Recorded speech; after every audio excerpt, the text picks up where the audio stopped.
Bienvenidos a este espacio virtual de asistencia técnica realizado por la Gobernación de Antioquia para la Red de Salud del departamento. Durante estos minutos conversaremos sobre la captación de sintomáticos respiratorios y sobre los procedimientos y seguimientos epidemiológicos. Resolución número 227, por medio de la cual se adoptan los lineamientos técnicos y operativos del Programa Nacional de Prevención y Control de la Tuberculosis, se dictan otras disposiciones. Las disposiciones contenidas en la presente resolución son de obligatorio cumplimiento por parte de las entidades territoriales de salud del orden departamental, distrital y municipal, las entidades administradoras de planes de beneficios que incluyen los regímenes especiales y de excepción, así como las instituciones prestadoras de servicio de salud, IPS y los trabajadores de la salud. Para eso tenemos aquí a Daniela Gil, quien nos va a contar acerca del tema. Ella es especialista en gerencia de la calidad y auditoría en salud. Tiene más de 8 años de experiencia en liderazgo de servicios de primer nivel de atención y salud. Daniela, bienvenida. Me alegra mucho saludarte. Y primero, cuéntanos qué es eso de la captación de sintomáticos respiratorios. Bueno, un saludo para todos. Muchas gracias por este espacio. Pues estamos hablando de tuberculosis. La tuberculosis es una infección en la gran mayoría de los casos respiratoria. Y la identificación, captación o búsqueda activa de sintomáticos respiratorios precisamente es la principal estrategia que tenemos desde todos los puntos de vista a nivel del sistema de salud, entidades territoriales, secretarías de salud, direcciones locales, aseguradoras y toda la red prestadora, para identificar de manera oportuna los nuevos casos de tuberculosis, evitar la propagación de la infección en los contactos cercanos y aportar como nuestro granito de arena para disminuir con la propagación de esta infección, que es algo importante a nivel de salud pública. Es decir, se trata de identificar, diagnosticar, hacer seguimiento y a su vez también hacer tratamientos. Identificar a tiempo y tomar a tiempo las medidas que se requieran en cada uno de los casos. ¿Y cuál es la importancia de esta captación y del seguimiento que se les hace?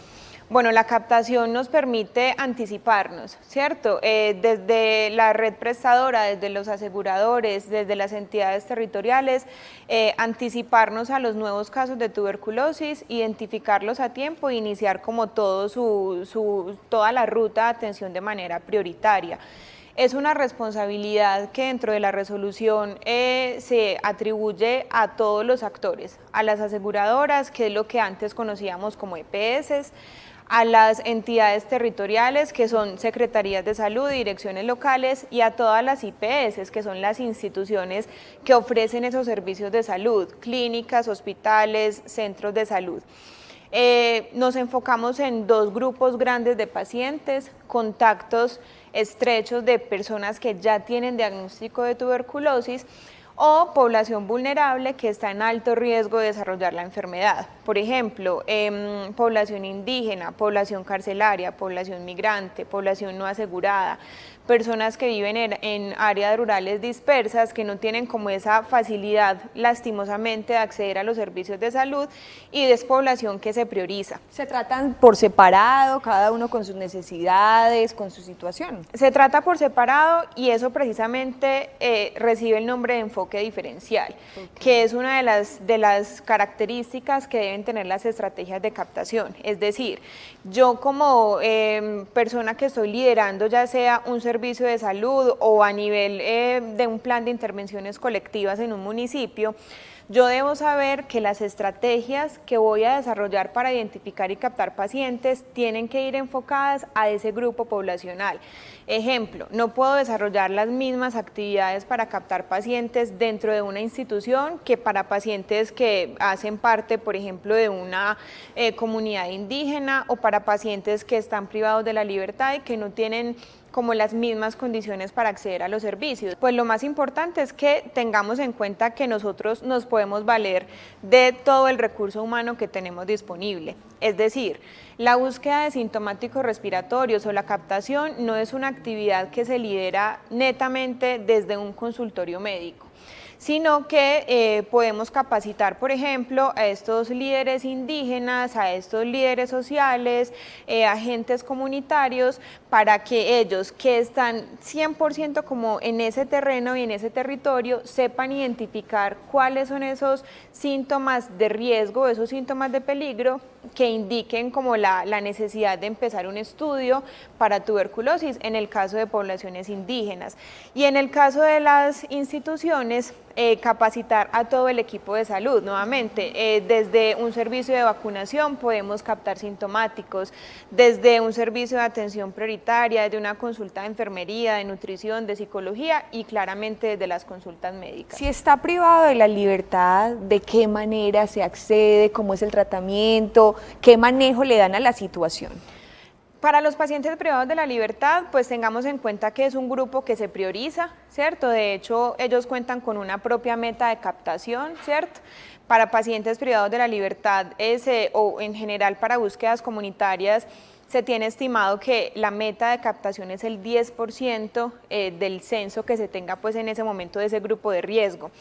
Para los pacientes privados de la libertad, al momento de ingresar al instituto penitenciario se debe garantizar que el 100% de los pacientes reciban como esa atención orientada a la búsqueda de síntomas respiratorios y que sea una actividad que se garanticen el 100% de las atenciones. Al momento de identificar un paciente sospechoso, pues hacer como la debida notificación al área de sanidad o a las entidades territoriales para garantizar el acceso a las muestras. Daniela, ¿qué es eso de búsqueda de pacientes con posible diagnóstico? ¿Cómo se hace o por qué se realiza? Pues, ¿cómo lo identifican? Listo, entonces a nivel institucional, pues lo hacemos en todos los servicios y en todas las atenciones, ¿cierto? Esto como en el enfoque de una atención basada en la gestión integral del riesgo. ¿Qué nos indica esto? Que sin importar el motivo de consulta del paciente y el servicio donde esté, pues que siempre permanentemente estemos indagando por tos, tos con sangre, tos seca o tos con flema, fiebre, pérdida de peso, disminución del nivel de actividad en los niños, y que al momento de identificar alguno de estos síntomas de alarma podamos activar las rutas de diagnóstico, que básicamente es todas las pruebas microbiológicas, envío de baciloscopias seriadas, que son 3, envío de cultivos en medio líquido, que son como los exámenes que se realizan normalmente para identificar ese tipo de... Los exámenes de rutina, y con estos exámenes, importante mencionar que desde las aseguradoras se debe garantizar el acceso a estos exámenes al 100% de los pacientes. Es decir, no podemos decir que una aseguradora no autorizó un cultivo, no autorizó una prueba molecular,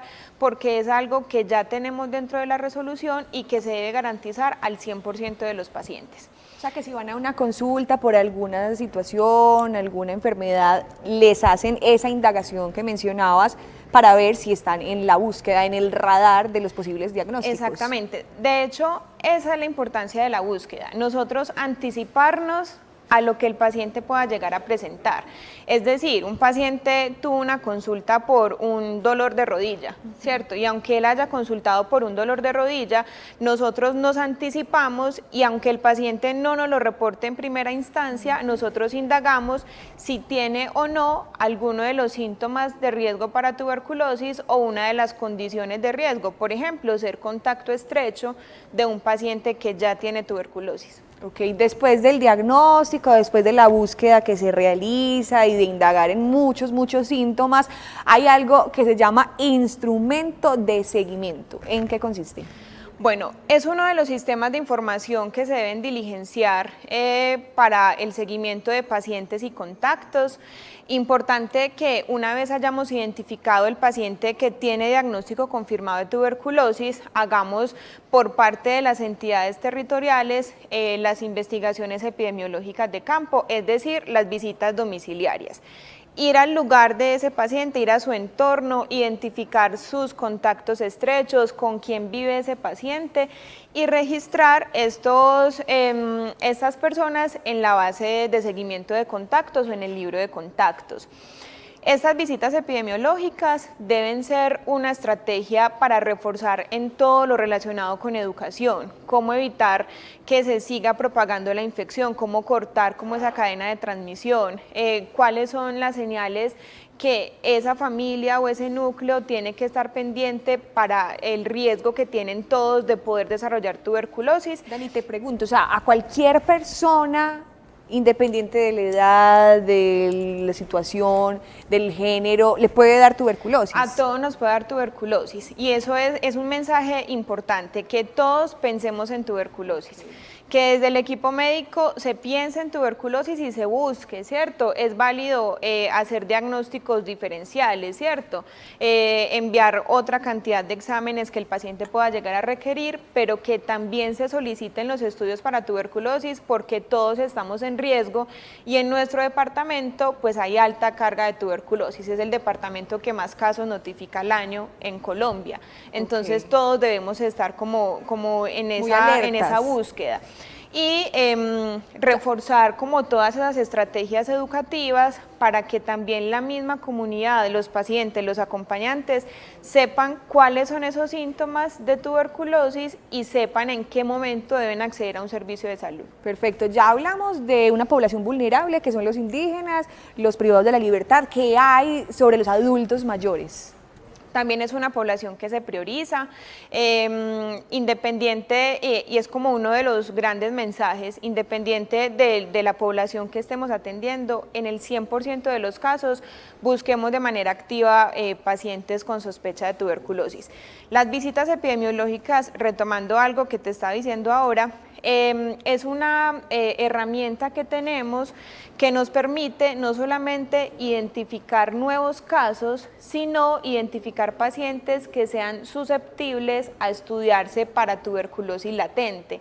¿Qué es eso? Es, por ejemplo, el contacto que ya tuvimos con la bacteria y el riesgo que tenemos de desarrollar la enfermedad de manera activa. Entonces, o sea, tuberculosis latente. Si tuviste contacto con alguna pariente, familiar, amigo que tenía tuberculosis y por alguna razón también te dio.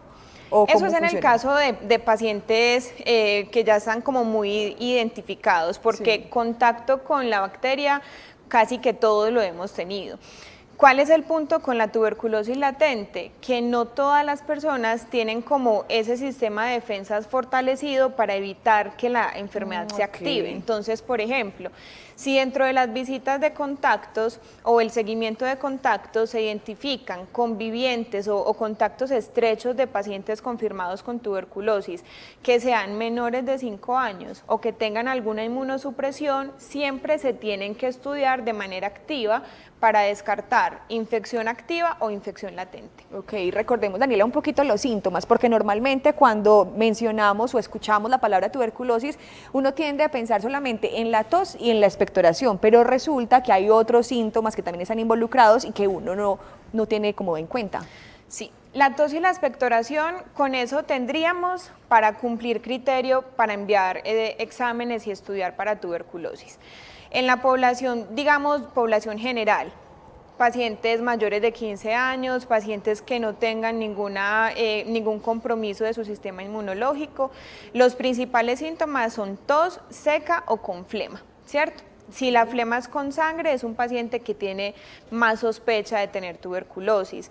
Si adicional a esto tiene síntomas asociados como fiebre, sudoración nocturna, pérdida de peso sin razón aparente, son como síntomas que nos van sumando como a esa sospecha de tuberculosis. Y que dan más probabilidades además. Que dan más probabilidad. Hay algo importante a tener en cuenta y es que estos síntomas no solamente aplican para tuberculosis, ¿cierto? Tos y flema pueden ser muchos diagnósticos a nivel de infección respiratoria, pero la invitación es que pensemos en tuberculosis. Hay grupos de riesgo, poblaciones, por ejemplo, pacientes que viven con el virus del VIH, en estos casos no importa el tiempo de evolución de los síntomas, si tiene tos de cualquier tiempo de evolución, fiebre de cualquier tiempo de evolución, es necesario estudiar de manera activa, confirmar o descartar diagnóstico de tuberculosis. Y en el caso de pacientes menores de 15 años, también tos seca o con flema por más de 15 días, fiebre por más de 8 días, pérdida o no ganancia de peso en los últimos 3 meses y disminución del nivel de actividad. Lo más importante es empoderar como a las familias y a los convivientes de los pacientes con tuberculosis, porque en estos casos, al momento de presentar como la aparición de los síntomas, sin importar el tiempo de evolución, estos pacientes que tienen contacto estrecho con un paciente confirmado con tuberculosis, se tienen que estudiar inmediatamente. ¿Y qué pasa, por ejemplo, si no se diagnosticó y avanza la tuberculosis? Pues el principal riesgo es la propagación de la infección,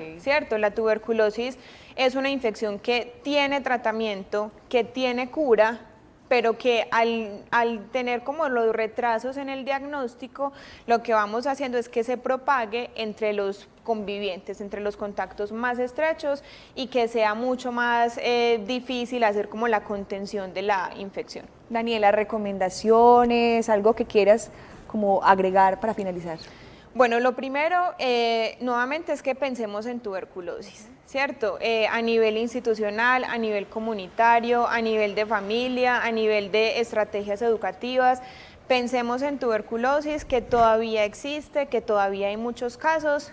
Lo segundo es que procuremos tener diagnósticos oportunos, ¿cierto? No esperar a que el cuadro clínico del paciente haya empeorado y que esté con un estado de salud muy comprometido para empezar a estudiar, sino que ante la principal sospecha nos cumple con el criterio de definición, empecemos estudios.